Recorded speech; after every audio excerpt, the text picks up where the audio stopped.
I am working in the Erasmus Plus Knowledge Alliances team at the Education, Audiovisual and Culture Executive Agency, which is the agency that co-financed the Spring project.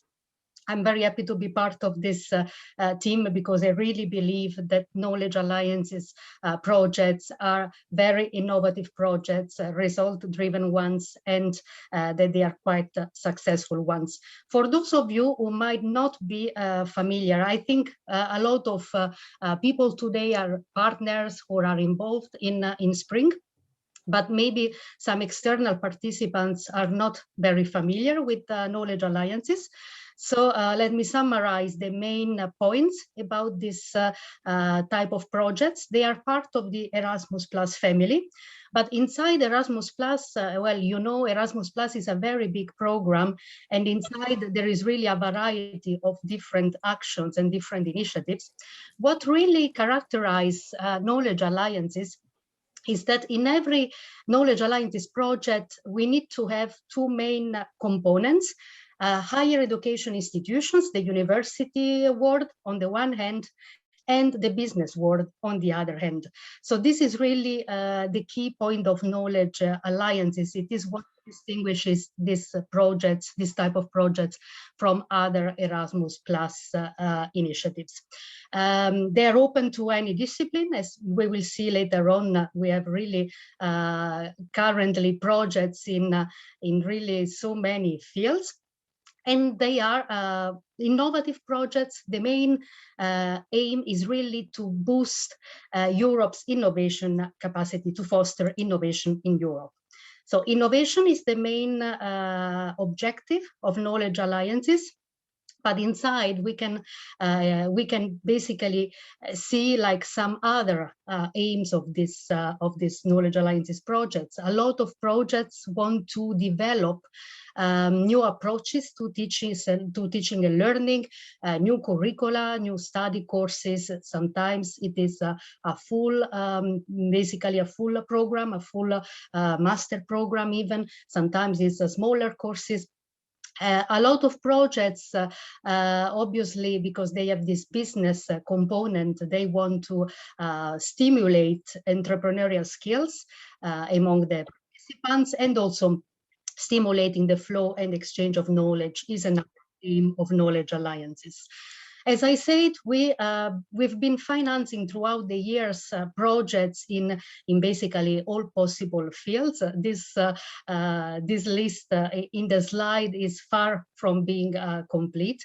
Obviously, in recent years, we've been seeing, for example, an increase of projects in the field of green economy, circular economy, and also we have quite a lot of Knowledge Alliances projects in the areas of health and well-being. When it comes to the outcomes of these projects, as I said, new curricula, new study programs, new courses or modules is one of the main outcomes. Other projects aim to develop new learning or teaching methods, open educational resources, MOOCs, or guidelines on university enterprise cooperation, e-learning courses. So it is again very diverse, but they are all basically aiming to develop something that doesn't exist, hopefully, in Europe. I also would like to give you some numbers about Knowledge Alliances, because I think it is interesting to, thanks to these numbers, to see a little bit this growing family of Knowledge Alliances projects. The action Knowledge Alliances was born in 2014. It is at that time that the European Commission decided to launch this initiative inside Erasmus, the Erasmus Plus program. And at that time, the available budget from the European Commission side was a little bit over 8 million euros. And with that budget, we could finance the first 10 Knowledge Alliances. Again, a similar situation in 2015. 10 projects. From 2017 onwards, there has been an increase of budget, and therefore also obviously an increase in the number of selected projects. We arrive at 2018, which is the very important year for you, because this is the year in which SPRING was financed in the 2018 call, in which we actually saw an increase of budget, 28.8 million euros, and we could grant 31 projects. From 2018 onwards, we've been able to finance every year over 30 projects, between 31 and 33. But what I want to underline is that competition is very tough in knowledge alliances selection. The budget has been increasing, but it is not enough to really finance a lot of projects. Therefore, only very good applications can be successful. And I'm very happy that SPRING was one of the selected projects in 2018. This year, well, the last call in 2020 selected 32 new projects that have just started in January 2021. So overall, we have really a growing family of 158 knowledge alliances projects. Only like 40 of them, around 40 of them, are now finalized. The old ones, those from 2014, 15, and 16. But we still have a big community of over 115 running projects.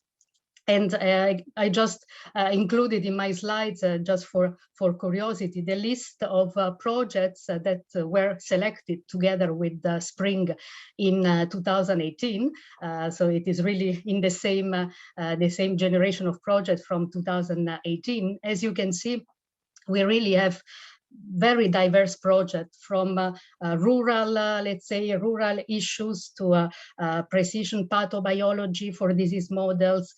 We have a project, European hub in the field of essential oils, entrepreneurship, prevention of musculoskeletal disorders. As I said, health and well-being is always a very hot topic in knowledge alliances. So it's really very interesting for me to follow a lot of these projects.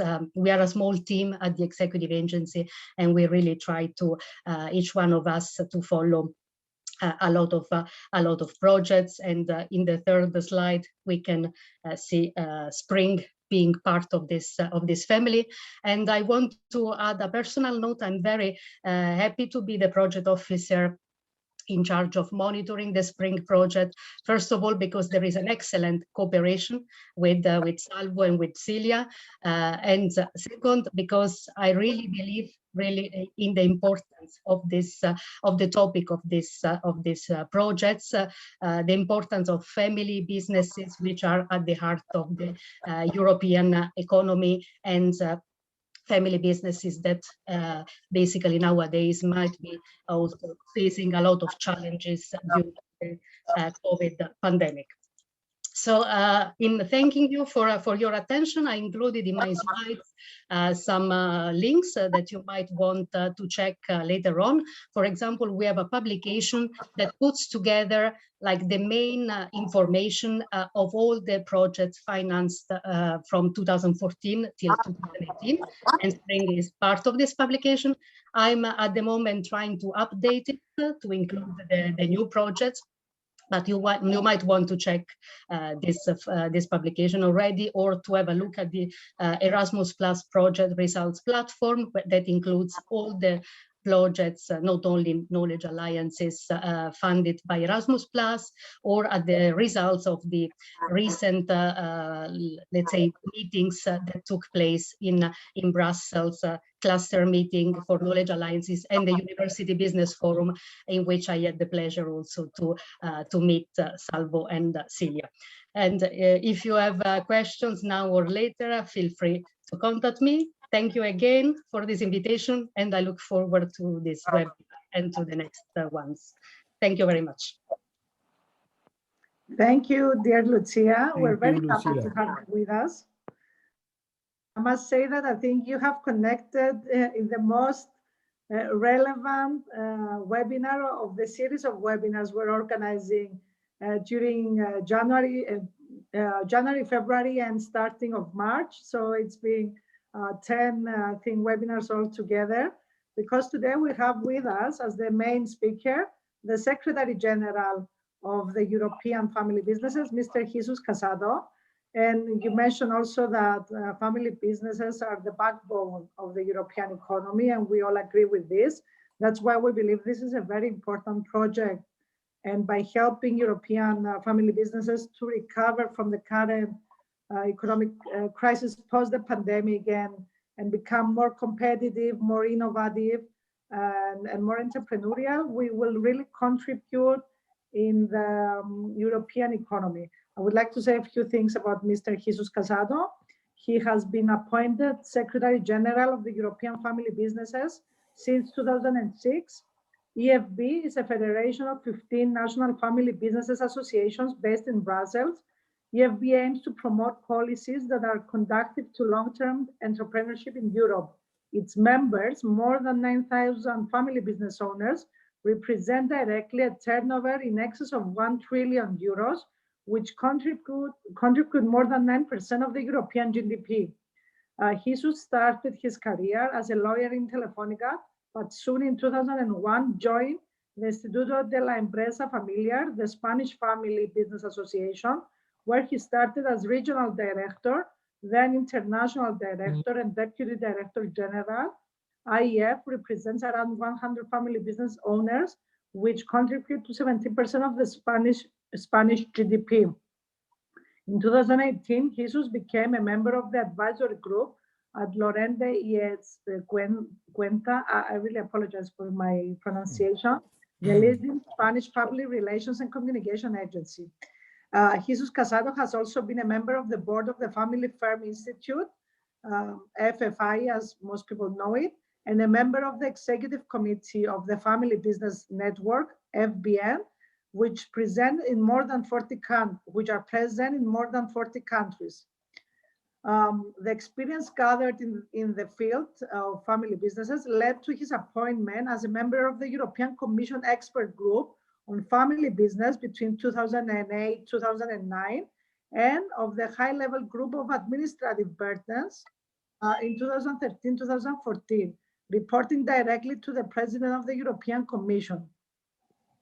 Jesus Casado has also been an academic collaborator at ISEID and EAE, a member of the board of several foundations in different countries.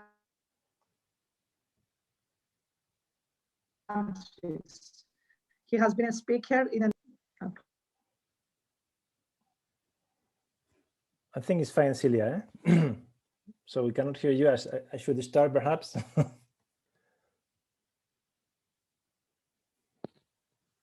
Yes, you hear me?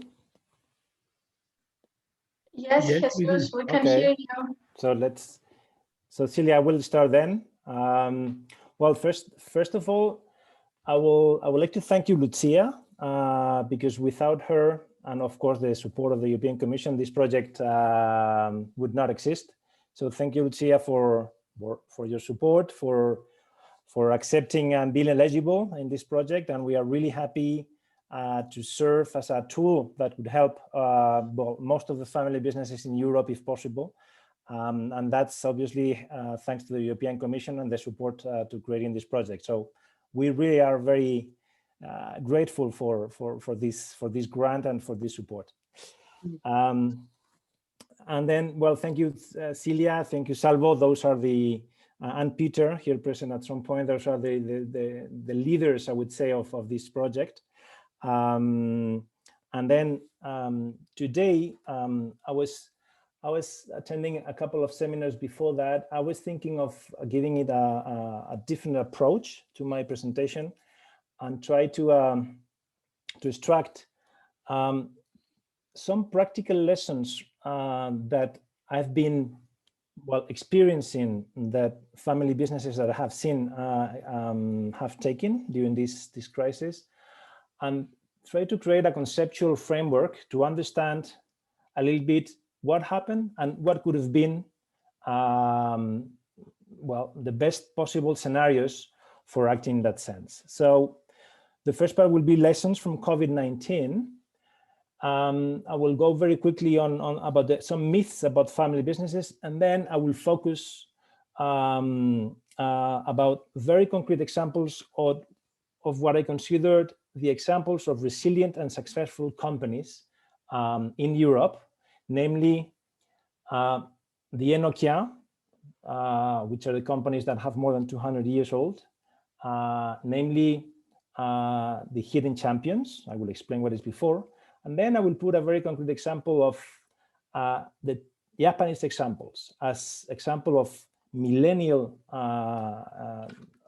companies and how they've done it. And if there is time, I will finish by explaining a little bit why, as a summary, why that makes family business being a different species, because the essence of the family business is different, and thus they behave in that way. So let's start by talking about the lessons from COVID-19. In fact, it's been more than 1 year since COVID started, and a lot has happened. But when in March, April, the pandemic started to become real, very few business owners took the potential for a crisis seriously. They were saying, well, this will not last. Well, this will not have an impact. We had warnings and close calls such as SARS, Ebola, the swine flu, and so on. But why most business owners, and those in particular family business owners that I know, didn't react to that?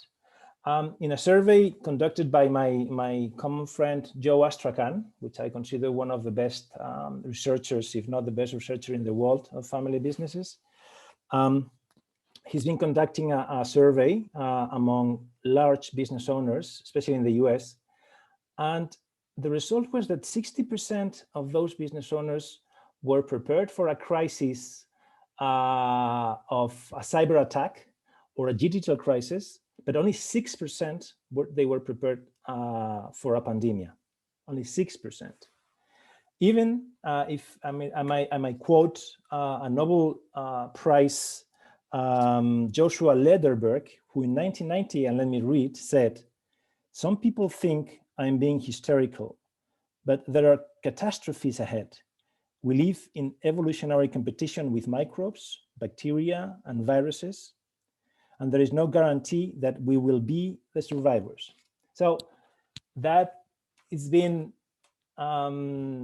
summoned by a lot of scholars, experts, but the business community didn't take it for real. I will try to analyze why did it happen?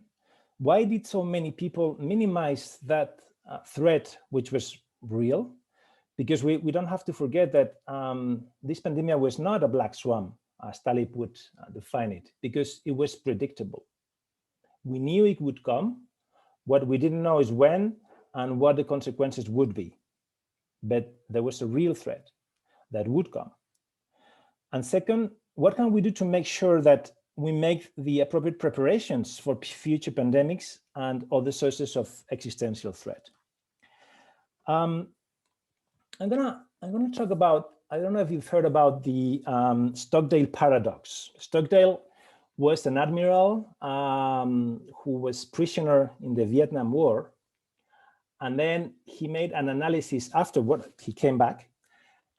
He made an analysis of who were the most probable type of prisoners who would likely not return alive being a prisoner there in Vietnam. And he said, those are the optimists. And I have nothing against the optimist, but let me explain why I say that. The optimist, a prisoner in Vietnam, would say, according to Stockdale, well, we're going to be out by Christmas. Christmas would come, Christmas would go, and then they would think, we're going to be out by Easter. And Easter would come, and Easter would go. And then we're going to be out by Thanksgiving and then a new Christmas, and they died of a broken heart. So what can we say about the Stockdale paradox? And let me just read about it.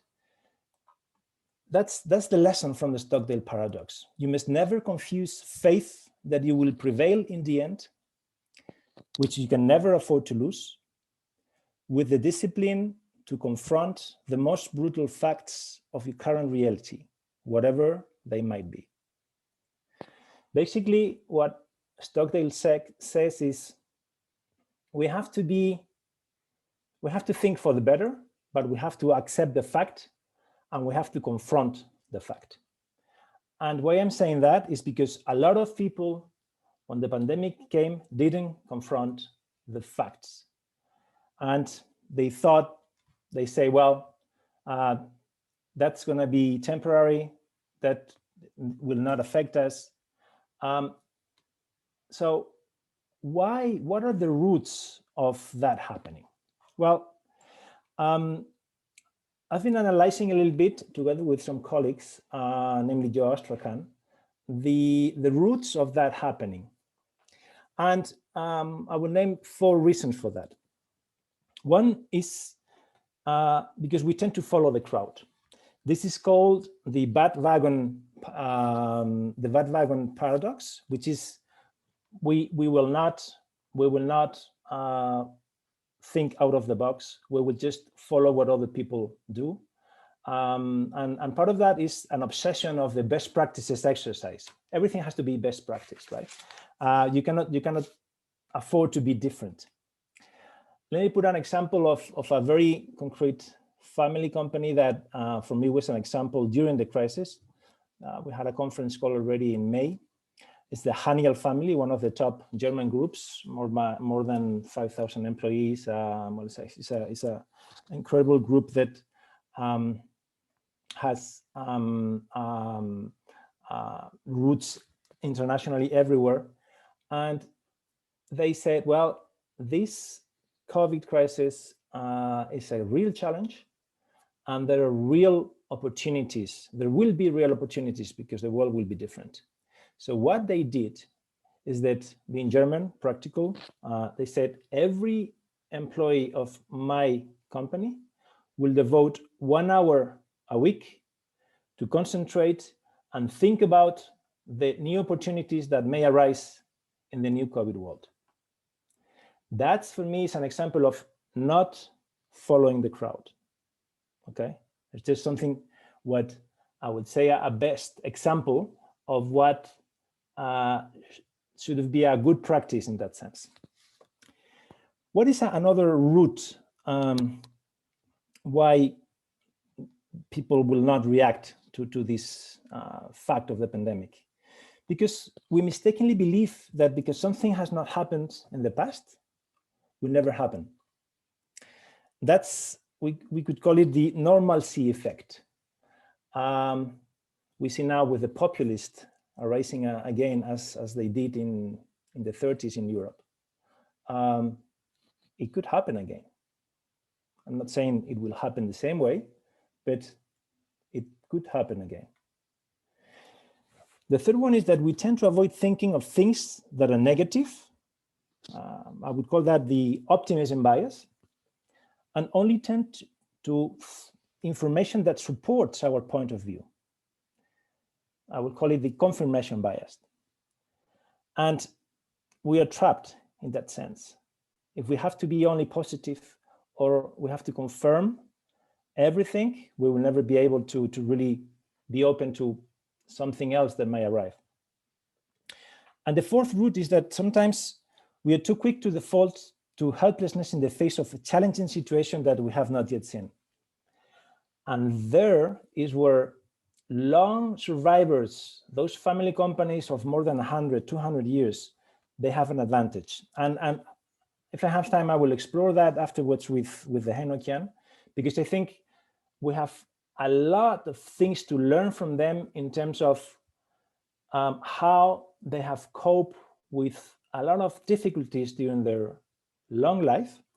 And perhaps that's why they thrive where others don't, because they know they have survived crises even more important than this one, and that gives them confidence. Just to put an example, Peter von Möller, he's member of my German association and member of the Enokia. By the way, Enokia is the group. I have an association is within our association as well. Our federation is the association that gathers all the companies in Europe that have more than 200 years old. And Peter was telling me he's in the car industry sector. He produces plastics. He's based in Bielefeld and produces plastics to all the car industry. He has a lot of different clients. He said, well, Jesus, we were founded 250 years ago. We have suffered, and obviously we were talking about the car industry. Car industry is not doing great at the moment, as you well know. And he was saying, well, we have discussed that within the family. And then in my family, we have survived Napoleon Wars, the Franco-Prussian War, 2 world wars, the Spanish flu, 1929 crash, obviously 2028 crash. So we will be able to cope with this. Perhaps they won't, but that gives them confidence to do it. So at the end of the day, we need to fight these negative tendencies and open our minds to another reality that might be there, right? And how could we do that?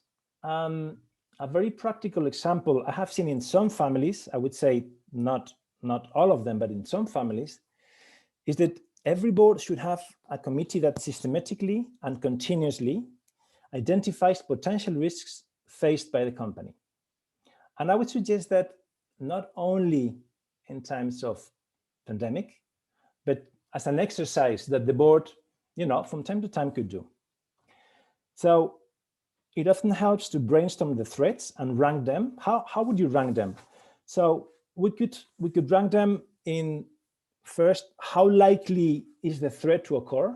Okay, first, and then how costly it will be to recover from it. And we can make just a cross analysis on this is very likely or very unlikely, very costly or inexpensive. Based on that, we have to start considering the threats one by one, and obviously starting with those who are likely costly threats and working our way to unlikely inexpensive threats. Where we could put the pandemic? Well, the pandemic will be an unlikely event, but a very costly event. So it would be, I would say, in the middle, just to put an example. One of the strategies I most admire, I once read that in terms of disruption, we have to prepare our business to survive, and then survive on our own terms, or if not, to improve our capacity for independent action. And how do you do that? So the competition for limited resources to satisfy these desires may force you to, 1, diminish an adversary's capacity for independent action, 2, deny him the opportunity to survive on his own terms, or 3, make it impossible for him to survive at all. And then in these times, whoever can survive the quickest rate of change is the one who survives. And now is a time of rapid change. So we really need to think out of the box. We really need to have a very in-depth discussion within our family, within our boards, and I will talk about that in a moment. If we're doing the right things in order just not to make a better profit, but we're talking about survival. I was talking with the Minister of Economy, with the ex-Minister of Economy of Spain just like a week ago. And he was saying, well, the first analysis we did of the crisis was that it was a liquidity crisis. However, now the vaccine is being delayed, at least in Europe. There is a new third wave we didn't expect. All the GDP estimates are worse than we thought about. And therefore, this liquidity crisis is changing its nature in a solvency crisis. More and more companies will face solvency problems, not just liquidity problems. So direct help is needed, sometimes immediately, in some countries especially, so that a lot of countries don't go Chapter 11. That's just a call to remind us that the crisis is worse than we thought, at least economically, I'm saying, and we have to take actions. And there's going to be a gap because, at least in Europe, and let me just make a bracket here, in Europe, the recovery funds, they are not going to come next month. It will be a delay when you present the plans, and then until, I don't know, August, September, the real money won't be granted. And therefore, there is a gap, and a lot of families were waiting until March to say, hey, the economy is going to recover, I could do it. But a lot of companies might not be able to long more than March, and that's a real fact. So what are these survival needs that a company has to have in really to cope with this crisis? And again, I'm not being pessimistic, I'm not being optimistic. As Stockdale, I'm being in the middle. Okay, so we need at least 4 things, and that's what I have seen in some examples in some families from my membership that have really, set an example on how to do things. 1 is a long-term survival orientation. 2 is a high-functioning management team, and I will talk about them in detail now. 3, a high-functioning board of directors, and 4, a cohesive ownership group. If you have this, you will be able to cope with the crisis in much better conditions than those who don't think about those issues. The first, sorry. The first one is a long-term survival orientation. That's what we have always called the long-term vision of the family business owners. That we talk more about sustainability of business and family, and we are not always thinking about the short-term profitability of the business, as most listed companies do, because they have to comply with quarters. They think in quarters, not in generations, as we family business do. But obviously, it's not easy to do it. There is a big and important debate in the EU. We are being part of this debate right now. I don't know if you heard about this Sustainable Corporate Governance Initiative, and another bracket here. And there's been a consultation and a study made by one of the big 4. And the analysis they've done is that most companies in Europe are short-term focused. We think that this vision is not right, because there is a lot of family companies in Europe. Our estimate is roughly between 70 and 80%. And even if they're listed, the ownership group within the family grants the long-term perspective and the long-term vision, because the ownership group, even if it's a 20% in a listed company, grants this long-term horizon much better than if the ownership is very diverse. So we really think that we cannot just generalize and say that most companies in Europe have a short-term virus. And I close the bracket. Another element for this long-term business orientation is to be prudent with financial demands on the business. That means create equity, reinvesting appropriately. Here is something that I think Europe might do better. A lot of countries, they have what we have named a debt bias, which is that tax-wise, they promote companies and even individuals to get indebted, but we are not promoting companies to increase its equity positions. And fiscally is worse treated, most generally in Europe. And that's not good, because in terms like this, those who have a good equity position can really hold the boat and get through the tempest. Those who don't have a good equity position are really having not only liquidity problems, but solvency problems.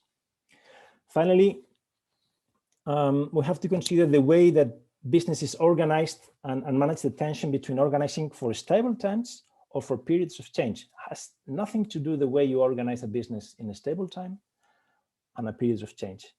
And I have to say, within this reality, not now, but with this technology advance in last, I would say, decades, most of the periods are periods of change. So we really need to adapt ourselves to that situation. Another survival need, not just a might possible we could have one. No, it's a survival need. It's a high functioning management team that scans for future disruption and discuss approaches to any disruptions identified. What do I mean by that? We have a team that can communicate quickly and openly about anything. And what is communication? Well, you might have heard about all types of theories about communications, but at least in my experience with families, and that's not only applied to families or inner relations within the business, but as well in individuals. The three main characteristics of a good relationship in communication is a frequent communication, long communication, and where you can talk about any topic at all, where there are no taboos. So frequent, long, you can discuss everything. Those business owners who have that dynamic within the family, they will be able to really talk about everything on the board and say, hey, let's talk about if there is a possible pandemic. Let's talk about possible threats that the company might have. Let's have an open discussion about that.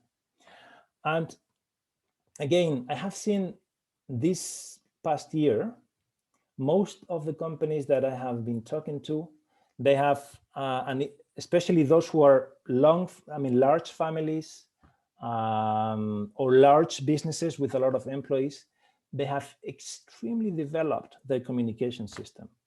They saw that if there is a lack of communication, either within the family or within the business, in these times where physical contact was not possible, the direction of the business might be in danger.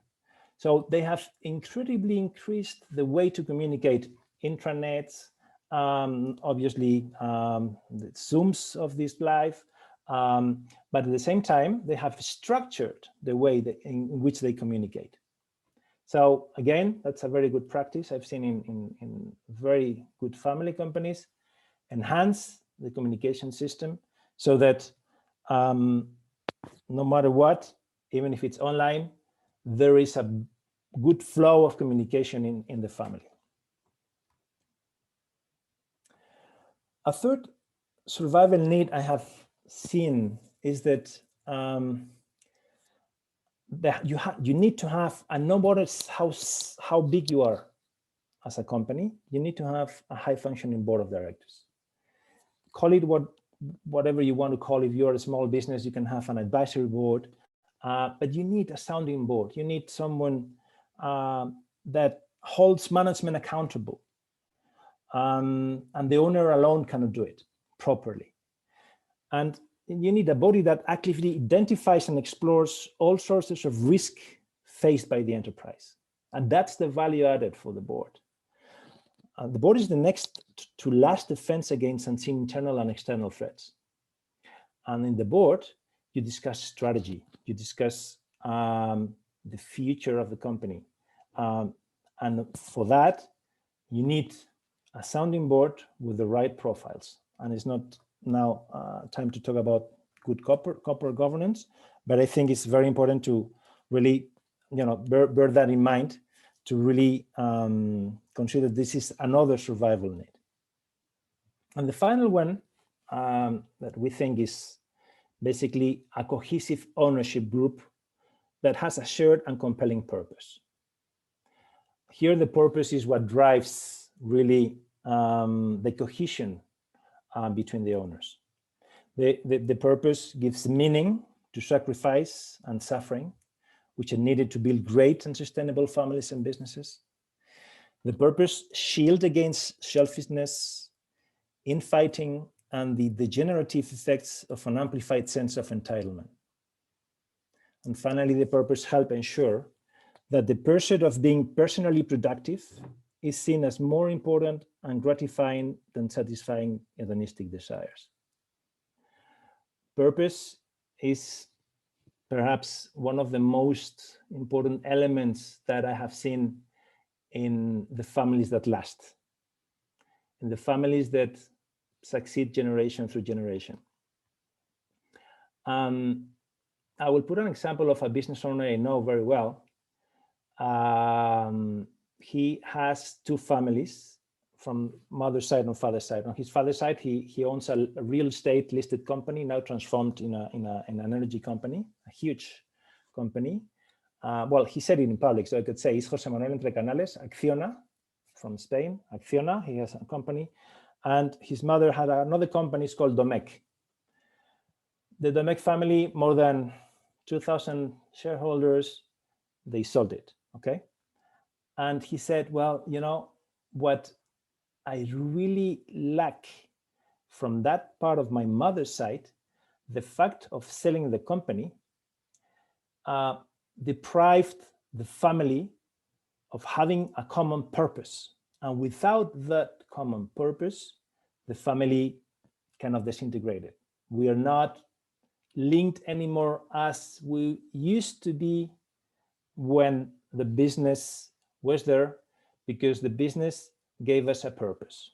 Not all businesses manage to give a purpose to a family, but if a family wants to, and really, again, if you really want to survive, you need to think about what is your purpose as a family and why do you want to have this business.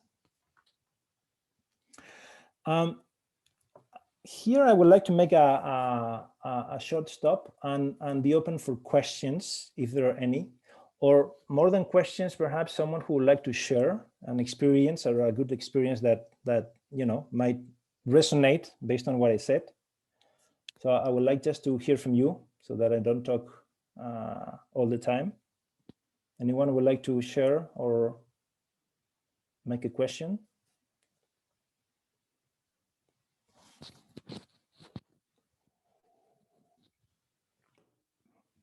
No? Okay, so let's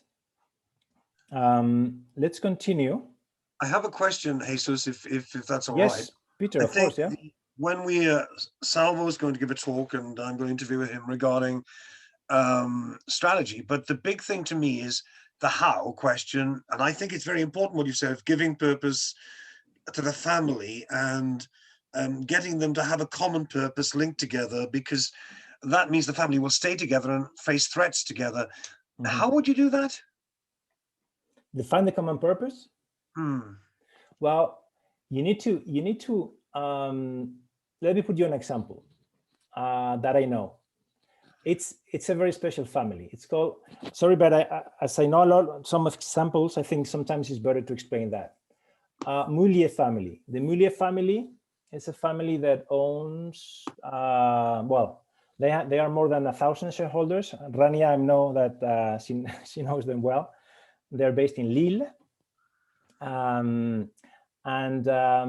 They, within those 1,000 shareholders, they asked each and every one of them in the family, and then Dania, you could complement what I say, and they did that exercise, I think that 3-4 years ago, through the Association Familiale Mullier, and that exercise made them put in that was an exercise of 6 months, I think. So every single family was interviewed. What is the purpose of the company? What are the values of the company? What do you think should be the vision? What do you think should be the mission?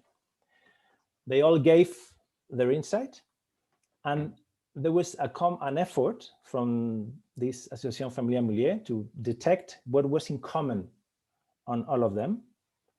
And finally, it came with 2 or 3 concepts. If I remember right, one was to focus the human, both the human being, the man, as the importance of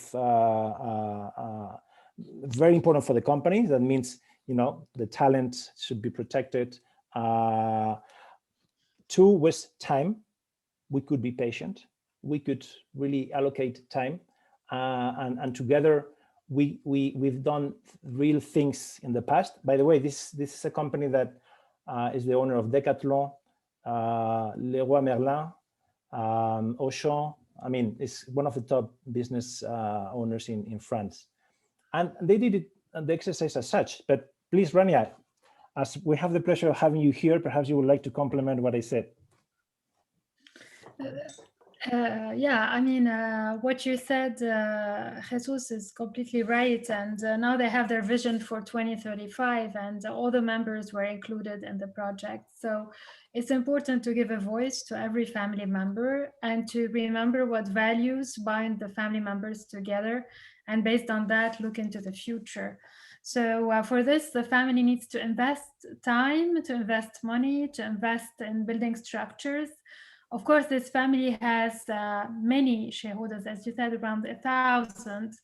Some other families may have less shareholders, but the exercise could be the same on a smaller scale. So yeah, I totally relate to what you said, Jesus. Purpose is key, and purpose needs to be defined by involving all the members in the journey and taking the time it needs. It doesn't come up like this, you know, over meeting. It can take sometimes 2 to 3 years, but once we know where we are going all together, then we know how to plan for it, while also keeping in mind that where we're going to go together depends a lot on where we come from. So it's the past, the present, and the future all interlinked. Really, completely agree. And then the purpose is not just the effort of the founder or the owner, because this will not give the purpose a long-term view for the future. It's only the past, right? So as very well Rania said, we have to combine both past, present, and future. Can I ask a question, Jesus? From Sure.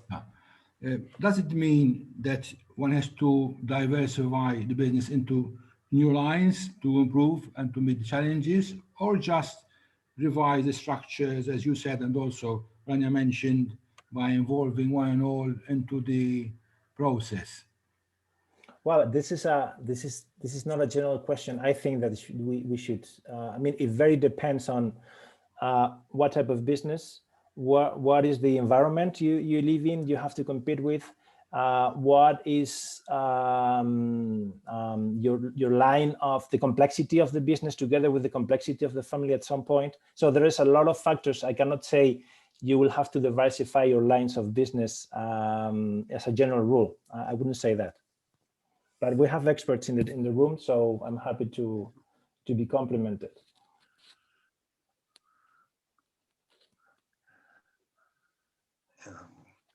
What do you think, Joe? Anyway, Salvo? Yeah. Well, first of all, I completely support what you were saying. And independent from the size of the family, you always have to keep the family in the business project. One of the mistakes that frequently I see in family business leaders is that at a certain point they start giving for grant the equity that the family has invested in the business. They give for grant, and they don't make the difference between only handling their own individual family business or owning a collective business. The chairmen and the CEOs of a listed company do an incredible effort in gaining daily the trust of their shareholders. And in family businesses, I've seen too many times forgetting about the need you have to keep your shareholders in the mood in somehow. And you can do that in very different way, to go back to Peter's message. But the point is, you need to have moments in which you meet the family, and where, as Rania was saying, you give them voice to express what are the benefits they expect from the business, either directly or indirectly, either financially or not. What are the resources they're willing to contribute to the business, and how do they think they are in balance or unbalanced?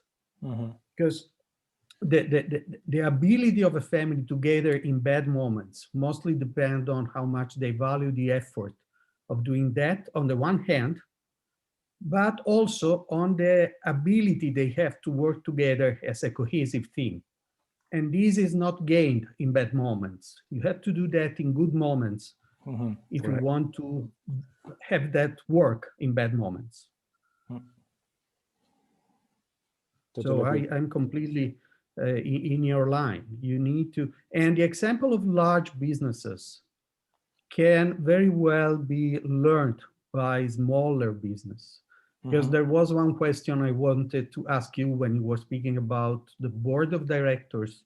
And I was thinking large family businesses are very frequently using properly their boards of directors.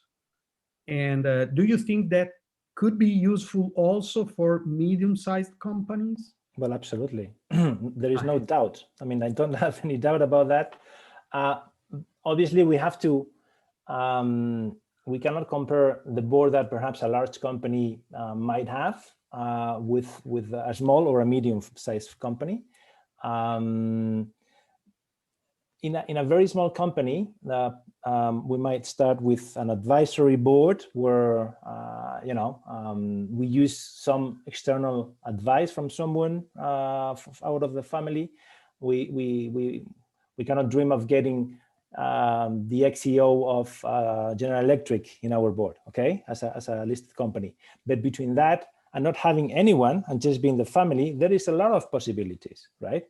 And I don't think that, well, having your best friend in your team or your lawyer in your board will help you really to take the best decisions with another vision and thinking out of the box. So yes, definitely, I really support the idea of having a board, and every single stage of the company might change, and then we might introduce more external independent directors and more external help. But yes, the structure, the procedure in which a board functions, it's always beneficial for a company. That's what I think. There's one small comment that if I can make, Jesus, is that Salvo and I did a joint article for some businesses in Boston on a 10-point plan for surviving the pandemic. And one of the points, I guess, was to think about our customers. It's interesting. Sometimes I ask a business person what business they're in, and they tell me what they're selling, not what the customer's buying. Do you understand? Yeah. And sometimes we think we're selling product when in fact our customer's buying the service and expertise. So sometimes it's good in this pandemic. We've said one of the points is for the owner of the manager of the company, the family business, to go and visit the major customers where, you can Pareto, a small number of customers give us 80% of our turnover and profit, and go and visit them, understand their problems and help develop solutions, which is part of our survival package. Yeah, correct. But I promise not to interfere today. No. No. That's on the contrary. I think these discussions are enriched by this debate. On the contrary, I think I absolutely agree. Listen to the customer is essential if you want to survive. Not focusing only on what you can produce better, right? Well, it's where innovation comes from. And it's interesting, the point that you make about that German company asking their employees to think for an hour. I mean, 3M used to have skunk works, didn't they? You could develop a presentation, you get 15% of your time to come up with great ideas. And I think that in my experience of innovation, some really great innovations have come from the front line, not from the people wearing shirts and ties. So there's a whole issue about that. And I think that when we talk about values, to me, values, which we've put in the handbook, Salvo and I, are the rudders of the business. They're how we behave. And they're how we behave in good times and not good times. But I think, quite frankly, one of them that I like is treating people with respect, irrespective of status. And that way, the people who contact our customers to come up with some really good ideas about what their needs are. Correct. But I fully endorse what Salvo says about the board and about having a shared purpose and all in this together and being positive. So this is where leadership comes. And anyway, thank you for your comments. And I think they're very valuable, as they always are, old friend. Thank you, Peter. There is an interesting question by Flam Arnaud. Oh, right. Sorry, I didn't see the chat. Yeah. Oh, you're welcome. So yes, please. The question is, in our board of directors, we have brothers and sisters. Not very professional, but it gives importance to those who don't have a managerial position. You mentioned the quality of the board is crucial. How are successful family businesses professionalizing their board? Okay, perfect. That's a very good question. May I answer this question with a couple of quiz that I was planning, and then I will go back to the question. So here, I just wanted you to read this carefully for 3 minutes, okay? And then I will answer your question, and perhaps there are more questions that will arise. So just think about this and apply to your desired family structure at some point.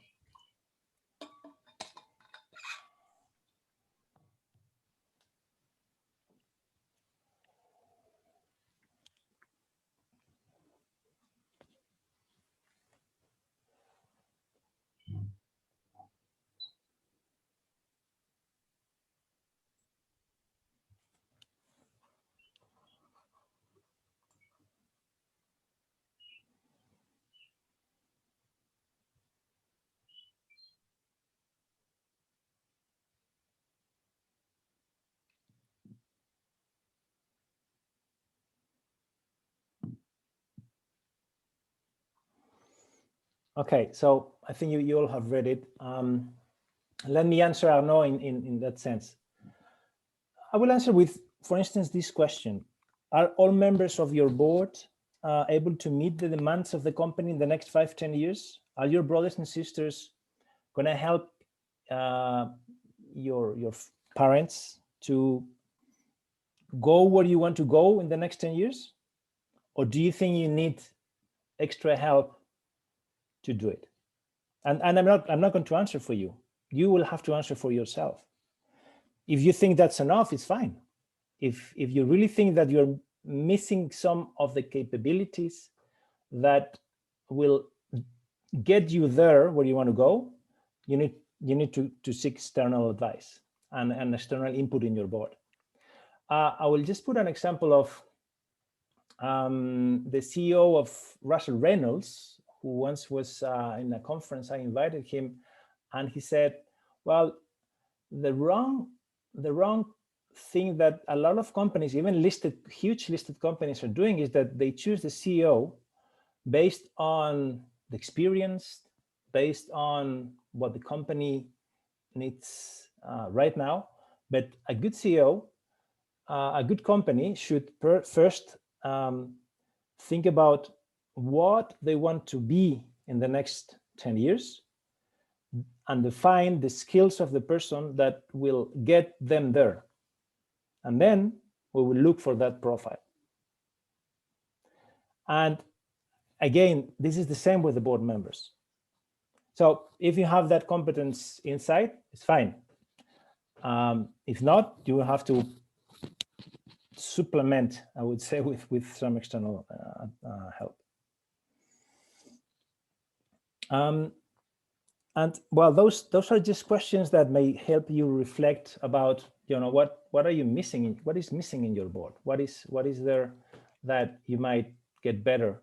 Do you have a strategic plan? Do you really talk about strategy in the board, or is a board that is talking most of the days about managerial day-to-day issues and not the long-term perspective. Don't forget that the essence of a good board is to talk about strategy. If you're not talking strategy, something wrong is in the board.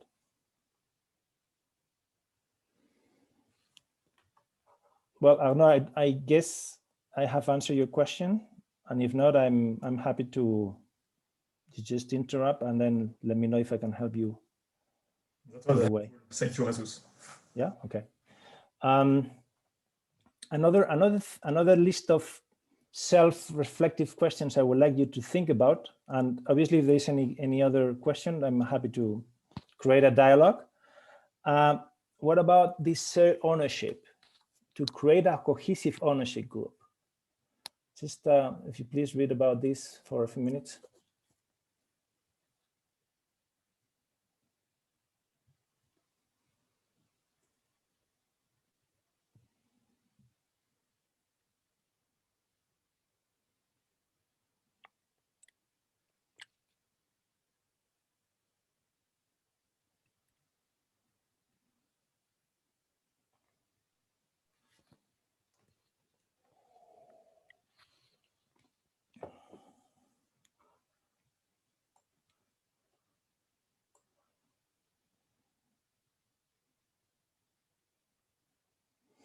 Okay, so that is some quiz of, are you really having a cohesive ownership model, or you're not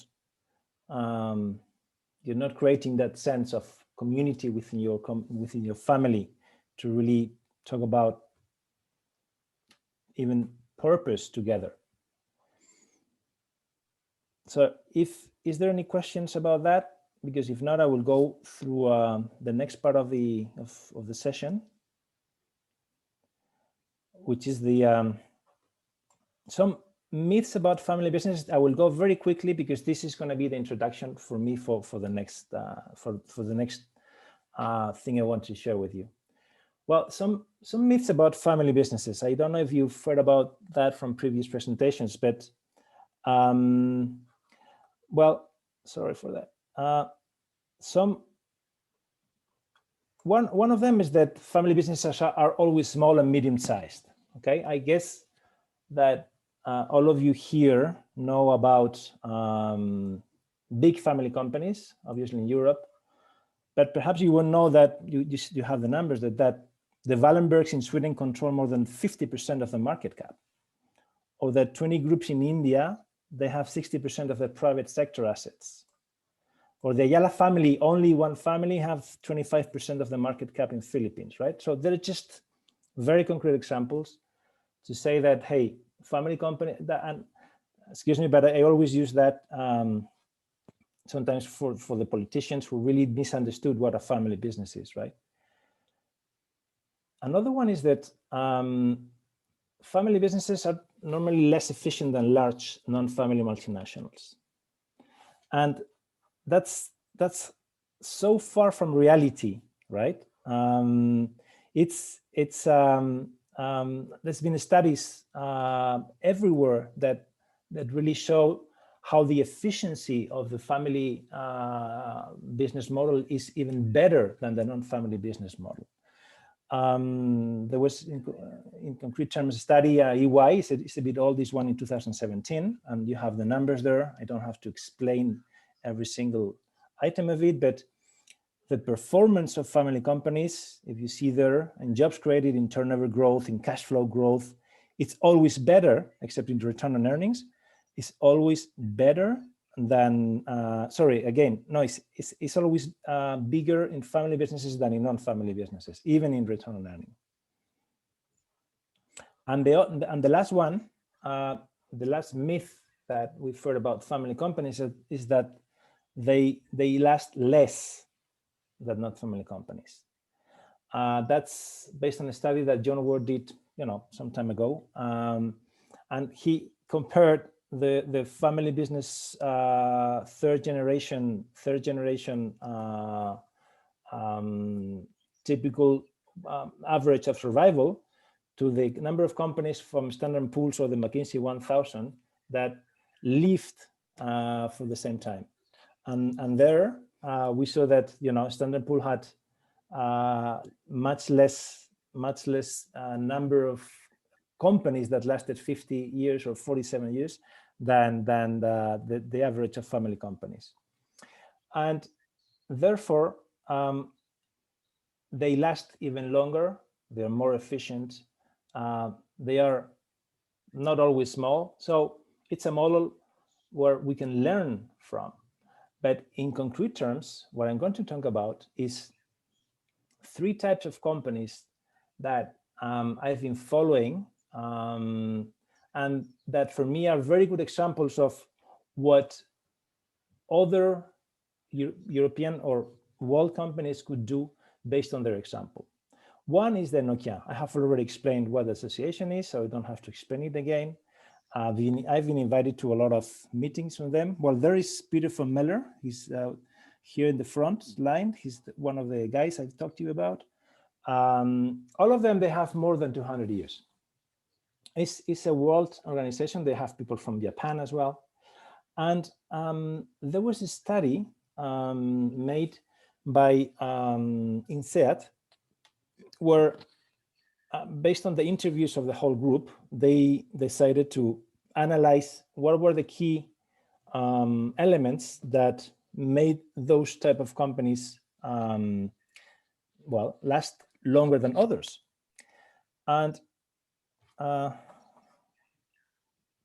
that there were basically these four items. One was to really identify the family assets and push them and based on them. What are the assets? The name, the reputation, the experience, the contacts, both in business side and the political side. So the values of the family, those are the assets. First, we have to identify them, then cherish them, and then use them to really push the family together as a cohesive group again. Another of the characteristics of these 200 and more years old companies were how they overcome the obstacles. They have this confidence I was talking about from Peter von Meller, and then they obviously, if there was the death of someone or the sudden succession, there was a family obstacle, they would overcome, and they don't know how to do it, and even they know how to plan it before it happens. Market obstacles, you could be out of business. You have to change your line of business sometime to really adapt to the new conditions, or even institutional. It could be a new regulation, a new government, a new type of state at some point, and even though they overcome that obstacles. The third element that Peter was referring to before that was they are extremely innovative. They reinvent the wheel of what a company should be, sometimes each generation. And I always like to put here the example of the Segna family. Perhaps you all know the Hildo Segna. They made suits, the Italian company. The grandfather started more than 200 years ago importing the best wool from Australia, and they were just selling wool. The following generation, they say, hey, instead of only selling wool, why don't we produce, and Salvo, you will have to correct me this because this is an Italian example. If I'm wrong, you let me know. And then they said, okay, let's produce tissue, right? The best tissue you can ever find, best quality, fine, and so on. The following generation, they said, hey, let's do something else. Let's do suits, right? And then from suits, we'll go into sport shoes and watches and other things. And this is the third generation. And the fourth generation, I know Paulo Segna, and once I was with him and his daughter, and then I asked him, well, so this is the story I've been told of this 8th generation. You do something different. So what is the next generation gonna do? And his daughter was there, and he said, Well, ask her, you know, I don't know. So I asked her and she said, well, all the cousins were very clear. We are going to go into environmentalism. I don't know what it is. I mean, they just want to cope with environmental issues and make the company, obviously, with this new trend, be sustainable in that sense.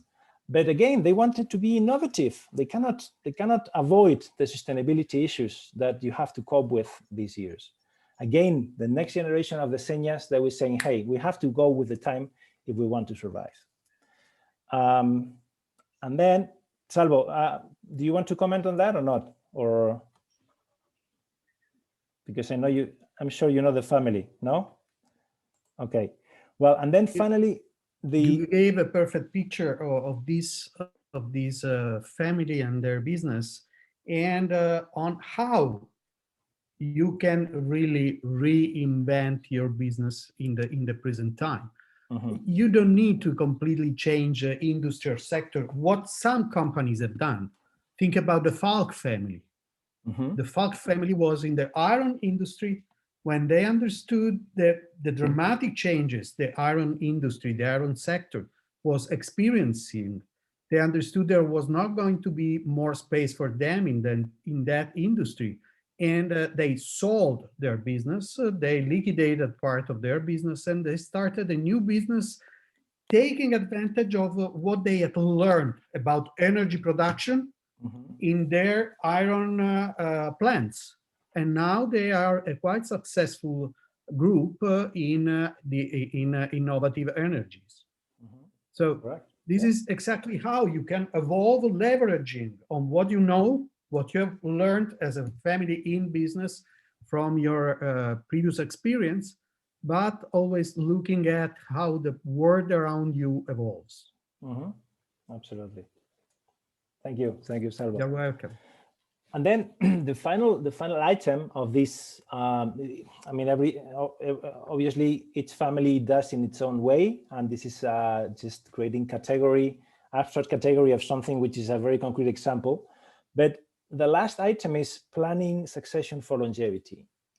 You just don't plan succession for one generation, for one more generation. No, they have a long term. They say, we want, I mean, it was not there at the beginning, but, and this is something that factual, once you're in the fourth generation, each generational shift is easier than passing from the first to the second to the third. Normally those changes, as you change from an individual perspective to a siblings group to a consortium of cousins, the culture changes completely. But then from cousins consortium in the third generation or in the fourth or the fifth, you add complexity to the system, but the culture of us and others has already changed, and therefore is normally easier to make the generational shift. So those families, once they've been there, you know, they have planned the succession for long term. And what do they have in common? Just I will go quickly on that one, but again, the purpose. We have talked about the purpose a lot, so I won't be long on that, but they see the leader as the guardian, the administrator. There is a reputation to maintain, there is a name to maintain, there is a legacy you have to respect, okay? And that is everything within the purpose of the family. But again, you need to have policies. And at some point, these policies could be led to a document, which we could call constitution or protocol. But if not, you could just have some ways and rules of doing things, right? But those policies will never work without the good process. So the policies, kind of the rules, are the engine, but the process is the oil. And you cannot work one with the other. You can create a board, even you can create a family council, but if the process doesn't lead to good discussions, to good communication, a good governance, you take notes, there is an agenda, there's a good decision making, you will never be able to have an operative governance system if the process is not the right one. So those families have, the three of them, very well structured and very well functioning. And as a good friend of mine and a very good consultant in this field, Ivan Landsberg, he always tends to say, well, when the family evolves, we tend to less use the pistol and use more the smile. Okay, so it's not the force, it's not the rules, it's the smile, it's the seduction, is let's do things together because we want to be together. It's just a metaphor, but I think you can get it. Finally, well, what do have these families? And that's very concrete based on what I just said. A good and well-defined succession plan, good governance, a family employment plan, and the opportunities for the rest of the family at some point to have a participation in the business, being in the management and the governance as a responsible shareholder. At least there has to be a connection with the business, right? Obviously, the more family shareholders there are, I think we have seen that in previous seminars, the less involvement in the management there will be, but more in the governance or in the shareholder structures. So those are kind of my ideas, what I've learned after having talked with these families. And I think, there is something that even if you're a young family, you can learn from and put in practice. Let's have a quiz of 3 minutes again, in that sense. I would like you to reflect on this. Just read them and see if there is something that resonates with you. You think that you could do better.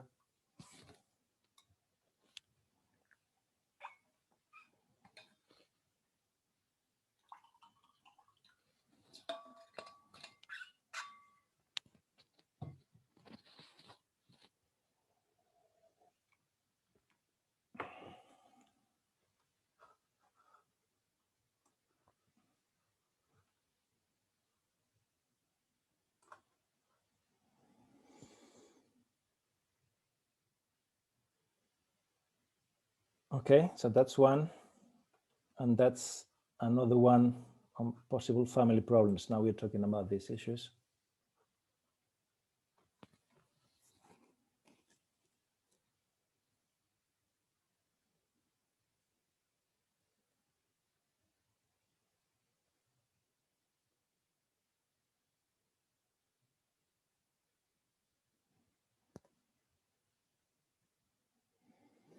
I will share this presentation, so you don't have to take notes of that. It's just for you to reflect, to see if there is something tonight you want to discuss within your family, with your wife, with your brothers and sisters, whatever, and think if, out of this presentation, you might have at least one idea that you could do better. That's my only purpose.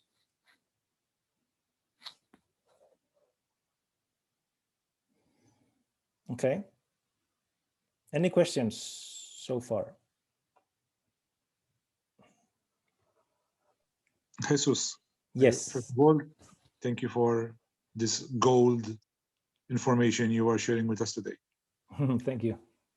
To your last questions, to your last screens shared with us. This one? Of the planning 5 to 10 years and all the other questions, my guess would be no for many of the participants, because it's challenging to. I know, but I wanted to challenge you again as well. But it's perfect, because these are eye openers, and it gives us now something to work on. So we'll have a lot of homework to do. And regarding the family problems, that is a complex one.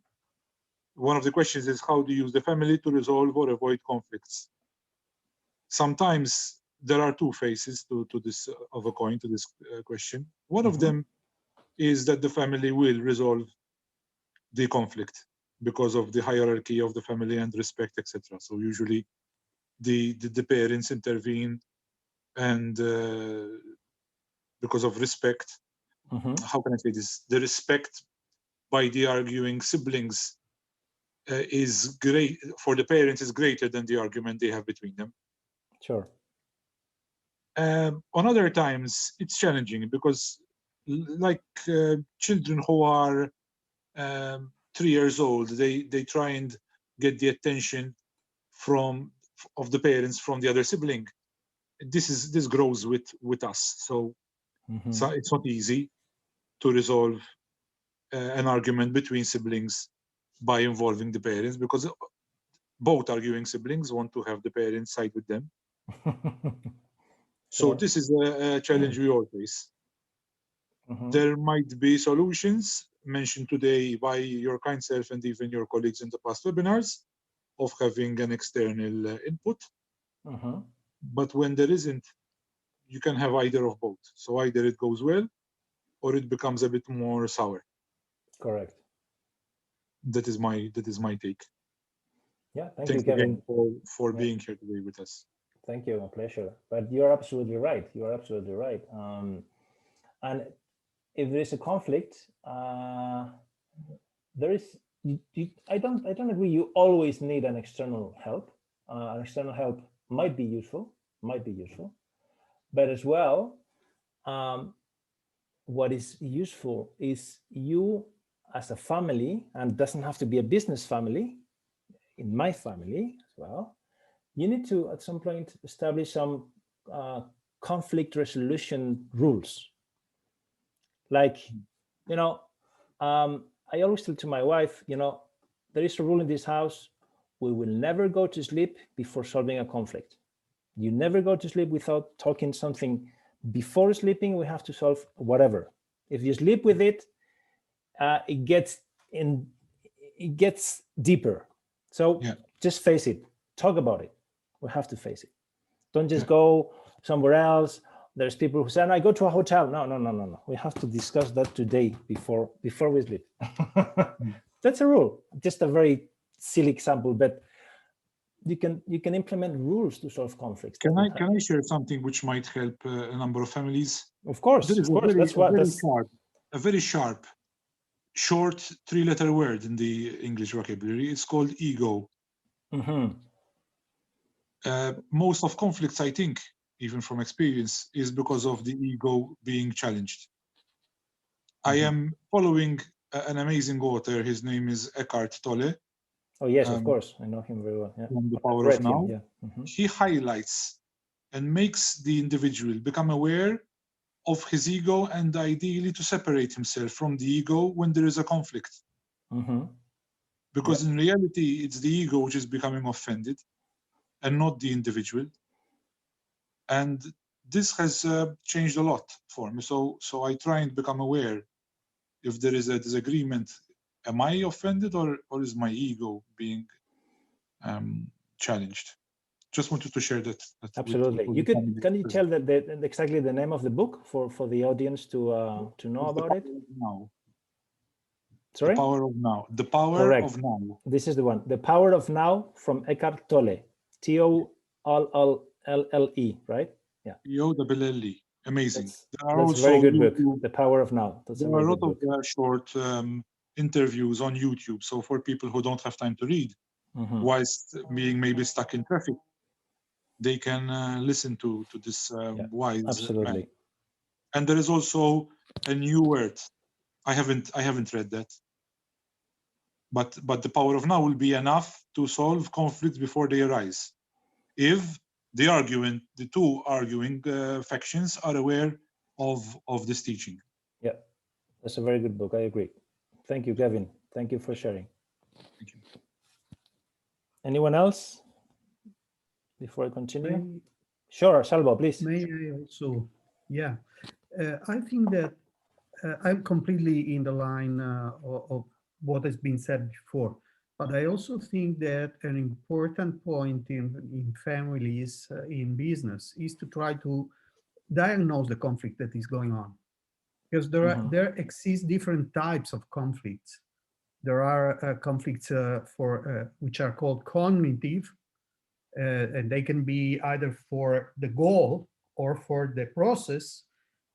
And there are also relational conflicts. So it's very important to understand in which type of conflict are you. And another point is try to divide in somehow, to make a distinction between the conflict, the dispute, and litigation. So you need to try to detect conflict at the early stages, because many often the conflict becomes relational because of repeated unresolved conflicts, as you, Jesus, were mentioning. You need to have a policy that you will try not to mistreat people. You will try to fix issues when they emerge. You will try to discuss disagreements before they become the source of relational conflicts. And there is also another sort of enemy, which is prejudice. In families, many times people have bad relations because of prejudice. They don't know each other the way they are now. They can know one another because of previous misbehavior of their ancestors. I've seen those type of conflicts reemerge after 3 or 4 generations in certain families, or because of they had a not good relationship in their infancy or in their adolescence, and then when they become adults, even though they are brother and sister or brothers or they are cousins, they continue treating them as if they were. So you need in somehow to create conditions that makes the relationship evolve with the adulthood of people, even though they are members of the same family. And there is a mix of all those things. So you need, for instance, to teach your family members to discipline their ego somehow, and to balance their ego with the need for having respect for the common house, which is the business. Yeah. So education is another important part of what we're discussing about. Totally agree. Absolutely. Thank you, Salvo, for your wise words, as always. Thank you. May I share a point? Sure, Joe, please. In my hotel career, my boss once taught me a very important principle. I used to say that defense is the best method of attack. So when I used to see that the clouds on the horizon boiling up, as Salvatore is saying, you see, I used to attack the root of the problem before it exploded into a storm, you see. So at that point in time, you may find your enemy at a weak point, you see, before starting to beef up all the attacks against you, you see. So usually I used to nip them in the nip in the bud. It's before even the storm rises. So then, when it's raining, I have my umbrella and I have everything to protect me. So I think it's a good principle. Yeah, what Tori is saying, to attack and not to defend yourself. The best way is to attack the problem at its root. And if you take as a Swede, I had so much root so much wheat to remove of the rain. So how hope doesn't grow again, you see. But if you just take off the surface, then next week is going to be another big plant to remove. You see? So I think it's attacking at the roots, as what I was saying, will maybe save a more heavy problem in the future, you see. Yeah, totally agree. Another way of expressing that is avoiding a problem is not finding a solution. And a lot of people try to avoid the problem and just hide it and let the problem solve itself. And that sometimes happens, but rarely happens. It's not a normal case. Okay, so let's go perhaps. That's another example, because I guess in the audience there's not many people for more than 200 years old, but I'm sure that there are some things that could resonate as an example of this example of Japanese long-lasting companies. And let me explain you why. It's very short on Japanese, but it struck me because there is things that we could learn from them. The Bank of Korea made a study that's it's a little bit old already, but it doesn't matter because they wanted to study the companies that in the world had more than 200 years old precisely, there are more than 5,000 in the world, and 3,000 are Japanese. And the Bank of Korea had only three, South Korea had only three. And say, okay, let's study why. What do they have in common? Because we would like to learn at least some of the features that they've done to last 200 years, okay? So we'll go quickly through that, but I found it a very interesting study to kind of showcase resilience, which is basically what we are talking about today, or the thing that I'm trying to say here today. So what are the lessons we could learn from them? The number one is that they are devoted to the customers. As Peter was saying before, you know, ask the client. Ask the client. They are anthropocentric. They focus on the talent that they have and the people they do have. They believe that honesty with customers will provide loyal customers, even in a crisis. So honesty is essential virtue. Those are small in general. The average is 115 employees. Only 6% are larger than 300 employees. So we are not talking about huge companies, okay? In general, they are conservative because they control growth. They don't want to grow at the expense of everything. I don't have the data, but I don't think that any of them are listed. They're not interested. I don't say it's good or bad. I just say this is the case, okay? They are internally financed and they avoid speculation. They invest in skills and loyalty of their people. Again, people, as the Moulier was saying, people is very important. Take care of people. They believe in craftsmanship. They are dominant in small markets, 60% leader in market share, 30% are the market share leader in the country, and only 13% export. These companies, they have been fortunate because they've been living in a protected environment.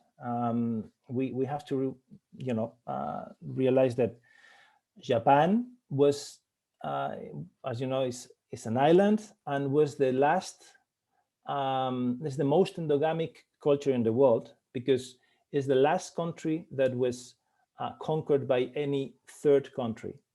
The first time that some external power entered Japan to rule was in 1945, the US with MacArthur. Not the Chinese, not the Koreans, no one has been ruling Japan before that. So that's why, well, this environment is not common in the rest of the world, but that's part of their success.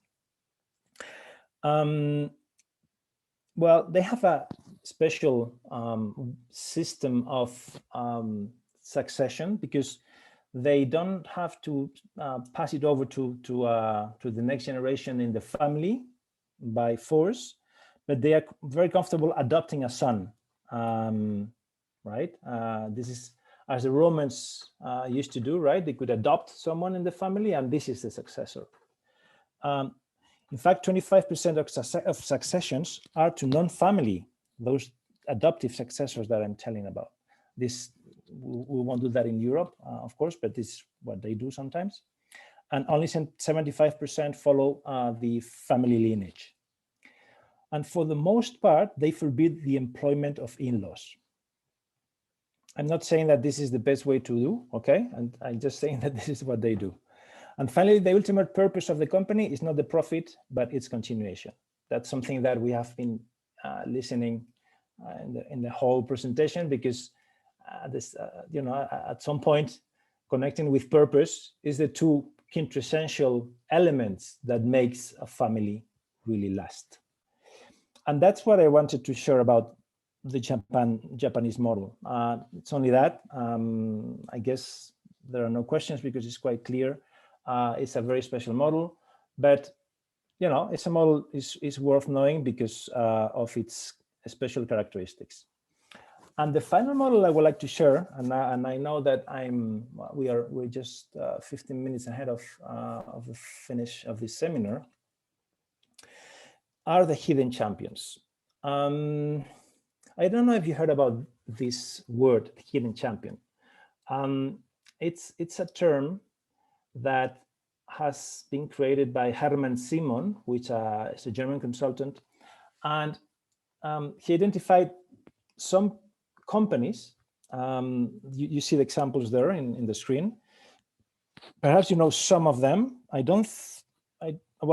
took the most known of them, but I'm almost sure that no one of you knows all of them. Well, not sure, but it will be difficult to Flexi, for instance. Flexi Bogdan is the #1 company in dog leashes. Okay. Those who like sport will know POC, Petzl, and Gore-Tex. Amorim is Cork. Autobock is a company producing exoskeletons and things for the handicapped. Firmenich is a company of perfume, but they all share something. And this is like the characteristics of the hidden champions we're going to analyze quickly, because I think we can learn from them. A hidden champion is defined by a company that is #3 in their sector in the continent, or #3, in the world, or 1 in their continent. It's a company that has a turnover of less than 3 billion euros. Okay, yeah, I mean, yes, there are some big companies, big in terms of size, but they are not huge companies. We are not talking about the Facebooks of this life. So maximum 3 billion. And they are not so well known by the general public.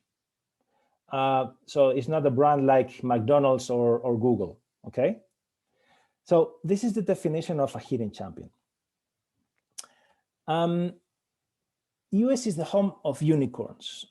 Unicorn being defined, as you know, as a private company with a value of 1 billion or higher that has done it in a very short time. So you see, and that might be a little bit outdated, but in general, USA has much more unicorns than the rest of the world. 96 in the USA, 37 in China, 8 in India, 7 in the UK, and the first European country coming here is Germany with 4. Then France with 2, Sweden with 2, right? So the EU is not a great champion in unicorns. However, yes, it's pretty big on hidden champions, and I will try to analyze why. You see the numbers there. So Germany is even more than China, more than USA. Next one is Italy, then Japan, France, the UK. So why is that's the case in the EU, and perhaps not in the US? We have a different model, and I will try to analyze why. But it happens that Germany is leading here, okay? And I'm not saying that the German model is the best, but I would like to analyze the German model because there are good things there that are lessons we can learn, we all learn from them, okay? See, this is based on the CIA World Fact Book. See Germany, the level of exports they do. And I say 7 years ago, Germany was position #1, USA #2, and China #3. Now the world economy has changed, and we have China the first, USA the second, Germany the third, Japan the fourth, and France the fifth. But I would like to note the power of Germany with roughly 80 million people versus obviously China, and even the USA with 330 million people. Why is that? Why can Germany be a model to, well, some other countries around that we can learn from? And I'm telling that is not because of the country, it's because of the rules that has helped the creation of these hidden champions. One is the innovation capacity. We were talking about innovation later. The number of patents in 2019 of Germany was 32,000. In France, 20,000, you see there. Switzerland, 5,000. Spain, 2,000. Only Siemens has more patents than Spain altogether. Only one company in Germany. Number one. Number two, they have a strong production capacity. Industry is very strong. And the GDP in industry is 22%. Only 12% in France and the UK. Again, this is a model. It's not good or bad, but this is a model. And if you have an industry model strong, you're able to produce more of these hidden champions. Number three is the evolution of the cost of employment. In the Eurozone, the average of last year was 21%, France 25%, Germany 6.3%. That's a lot of difference in that regard. Finally, global presence. You have seen the number of exports that Germany has. There is nothing else to say. The number five is the dual system. It's a system, perhaps you've heard about it, it's a system where someone who doesn't want to go to university is able to study 1 or 2 days a week and at the same time have practices in a company of the things that he or she is studying. And then at the end of the 3-4 years, combining these practices in a company and the studies, they could really have a diploma title, and they are certified, very well recognized, and totally employable. This is a system that, for instance, I know Spain is trying to implement because of the high rate of unemployment that Spain has, especially in the youth. And they are actually, my association in Spain is promoting a lot this dual system. And finally, and with that I finish about the German model, is the made in Germany. The made in, well, is there a question, chat? Okay, 1 minute filling. Okay, good. The made in Germany. I don't know if you heard about the story about the made in Germany. The made in Germany, it was a label that was enforced by the UK in 1887 to distinguish the British products, which in 1887 they were supposed to be the best products in the world because of the capacity that the UK had at that time in the industry. They had a heavy industry, very good quality products, versus the rest of the world, I would say, not only Europe. So France had to pay made in France. Belgium had to put made in Belgium. Germany had to put made in Germany. But at the end of the day, after 50 years, the German products were having similar quality than the British products, and later on had even better quality than the British products. And made in Germany was the cheapest and best marketing campaign ever in history, made by a regulation by the English authorities. Just quite an anecdote on that sense. But let's analyze the keys of the hidden champions. Why are they able to be so keen on exports and so on? Because of 5 characteristics that I would like to briefly mention. One is they have really ambitious goals. They always want to be number one in what they do, right? And I will put some examples later on. Focus. They want to get to a niche. They want to do what they do best, but be the best ones in what they do. Okay, let's not be too wide open, and let's focus on what we do. They start to be global from the beginning.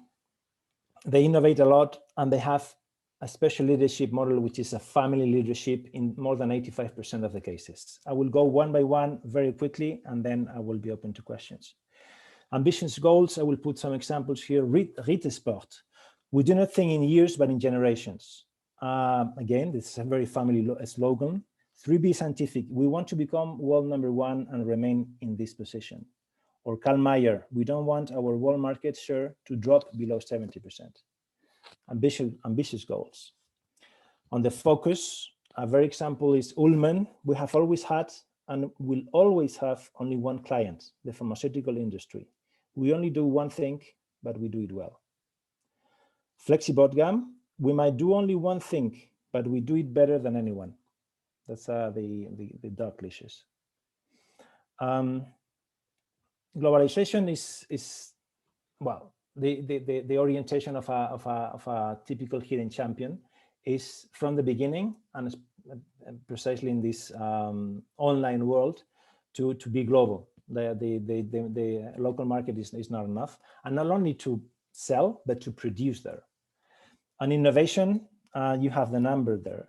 You have the numbers. It's amazing how they are really innovative, intensive in R&D, and the number of patents, they are by far #1. They are extremely innovative, and that's what it makes them to be extremely creative and go to the niche much better than others. And finally, they have a family leadership, as I was saying. They are focused on high-skilled workers with cultures with high grade of compliance. And if you see the number of turnover staff, it's amazing. In the US, it's 30%, the turnover staff. It's another market, that's for sure. But if you go there, 2.7 the hidden champions. That's the turnover rate.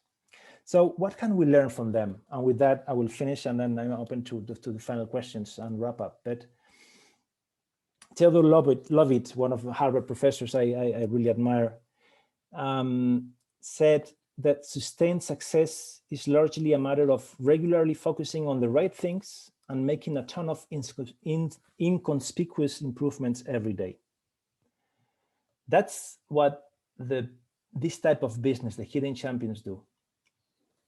Every day focusing on the right things and just twist with good improvements.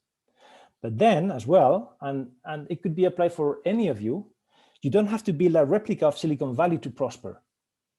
You don't need to be a Google of this world. You could be a small company, a niche company, and excel in the same way. So small seeming niches can become global markets. And finally, your company, even if it's a medium size, can preserve highly qualified job as long as you know how to focus, globalize, and innovate.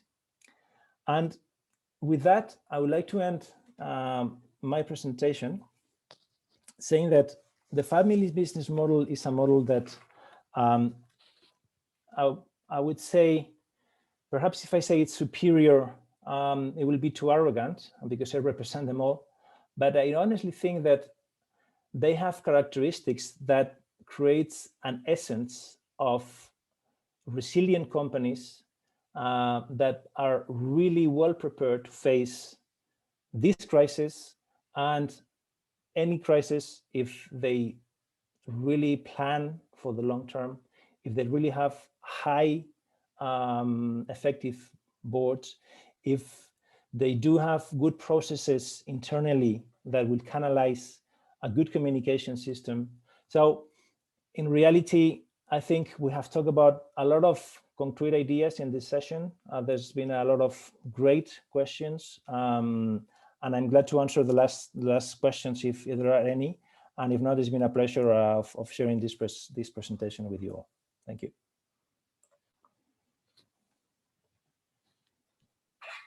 Jesus, can I kindly ask you Sure. to make sure that we receive a copy that you kindly offered, because we have followed all the webinar events so far, and they were all amazing.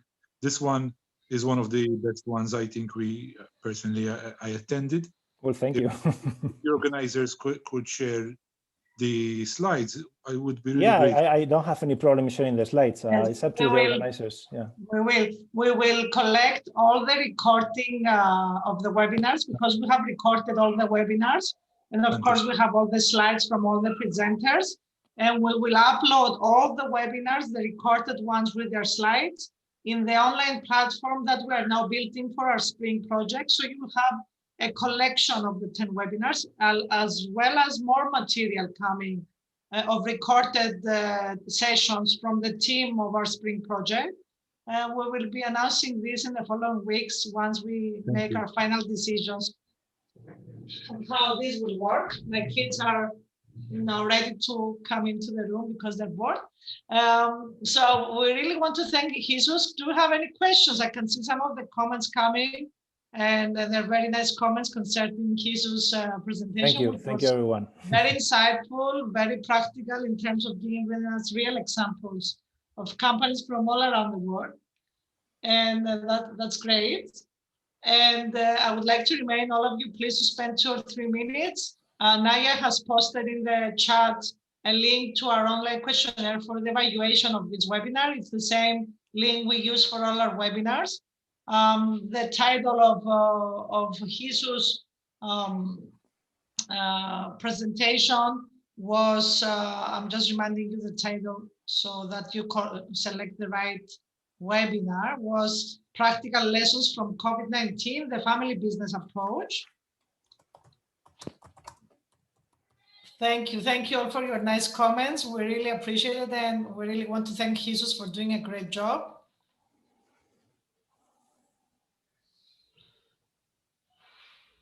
Do we have any questions from our participants, any comments, anything you would like us to clarify? I just want to show you very briefly the 3 webinars, the four webinars that are coming up in the following 4 weeks. It's always the same time.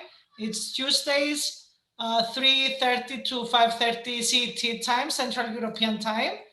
And I'm just sharing the schedule for the webinars coming in during the following weeks. Next week, I will be presenting, and I will be talking about the key leadership lessons for successors or family businesses in a post-COVID-19 world. I will try to make it very current and very relevant to what family businesses should consider when developing the successors and their leadership skills in the current environment where we're living, by giving you also small exercises to do while we're doing the webinar, so it's more engaging, like Jesus has done today and all the previous presenters have done successfully.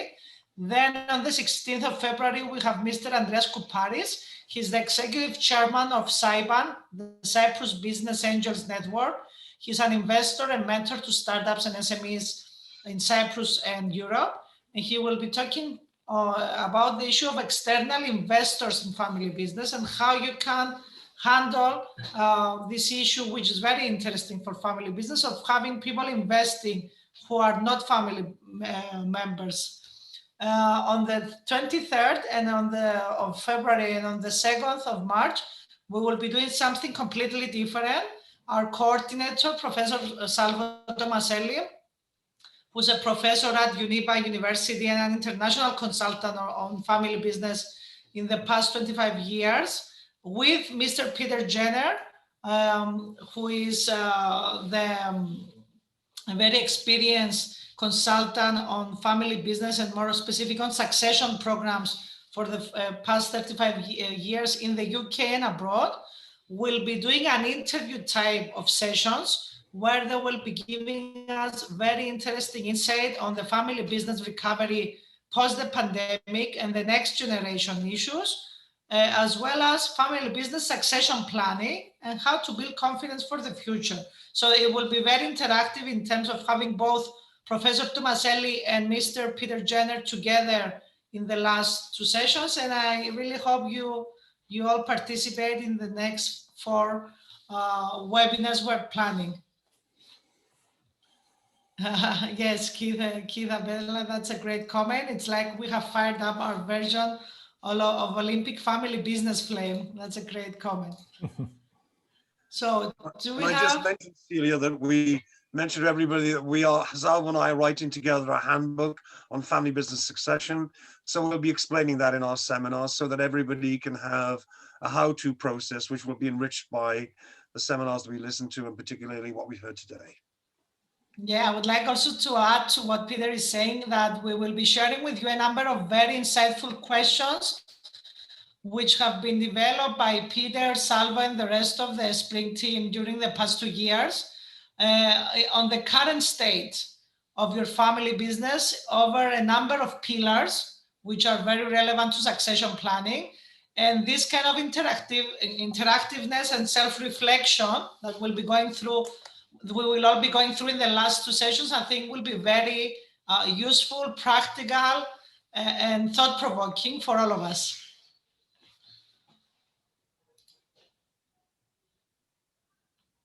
So I'm just putting again the link of the questionnaire in our chat. If you can spend 2 or 3 minutes, it's a very short link to give us your comments for today's event. We would really appreciate it, because based on your comments, we will be improving our content and our methods and the design of this program. Thank you, Jesus, for a great webinar. Pleasure. I hope you've all enjoyed it as much as I did. And thank you for the help of the rest of the people participating, Salvo, Peter, Rania, yourself, and very nice questions. So nice to see that there is interest and it's an interactive. I have also learned a lot, so that's part of the game. That's the best, I think, when you're a guest speaker, how much things we learn as well, right? So we look forward to welcoming all of you next Tuesday, same time, same Zoom details. I hope you all have a great evening, and let's try all to start implementing some of the things we're learning through these webinars. That's the idea behind the whole project. Thank you all. And thank you. Thank also to Lucia, who has been with us for all the time. Oh, of thank course. you, Lucia, yes. for your support. Thank you, Lucia. For your patience, Lucia. Thank you. Thank you very much. Very interesting webinar. Thank you. Thank you. Thank you. Thank you. Congratulations. And thank to all the participants.